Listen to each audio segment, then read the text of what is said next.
I've been a member of this local league about 3 years now, and I'm a member because I owe the League of Women Voters.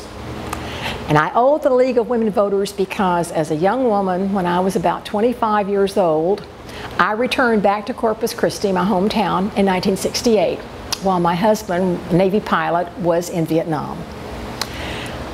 We did not have an emergency medical response service, no ambulance service in Corpus Christi, except for perhaps private service that was irregular and not reliable. And the joke was that if you ran over someone you cared about, find the nearest station wagon, throw them in it, and get them to the hospital.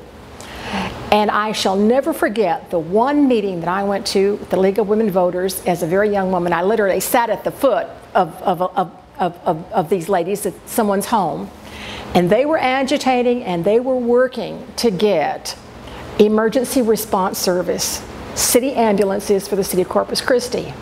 That finally happened in 1973 through the efforts of the League of Women Voters. And I'm told that the first EMT, emergency medical technician, stepped on a fire vehicle or a fire station vehicle in 1973. The League of Women Voters is known for studying issues.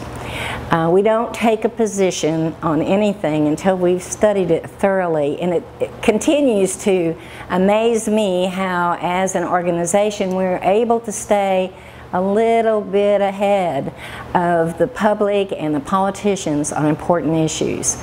For example, we hosted a public forum on immigration in 2007, realizing that it was going to become a huge topic in future politics and is an issue here in Corpus Christi, and the Caller.com has since addressed that in various editorials.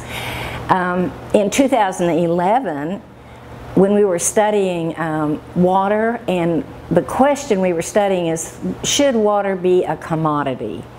And the League of Women Voters Corpus Christi hosted a public forum, which we usually do when we're studying something.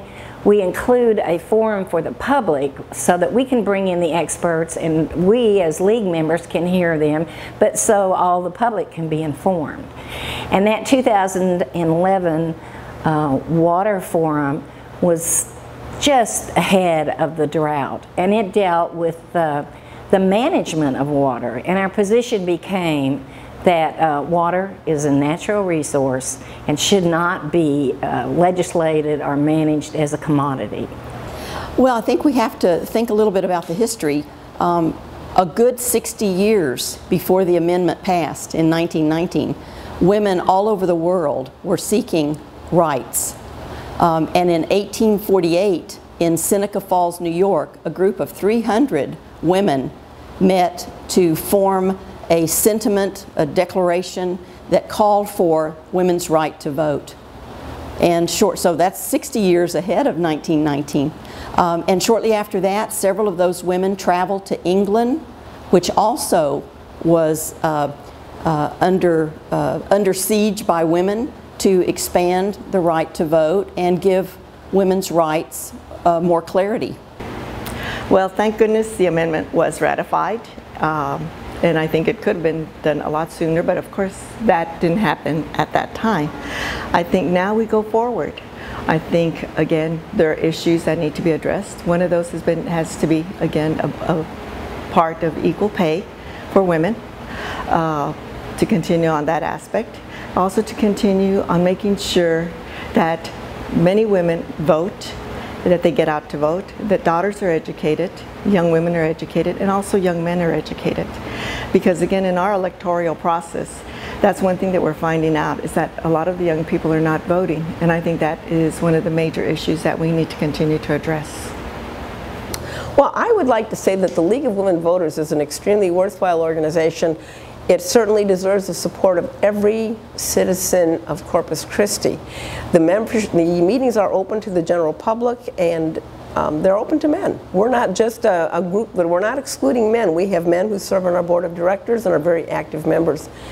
The League provides a way for people to get involved in the community and to understand the issues and to not be only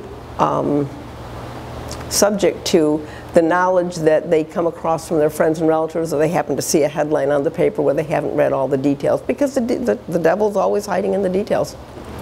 So I encourage everybody that's watching to become a member.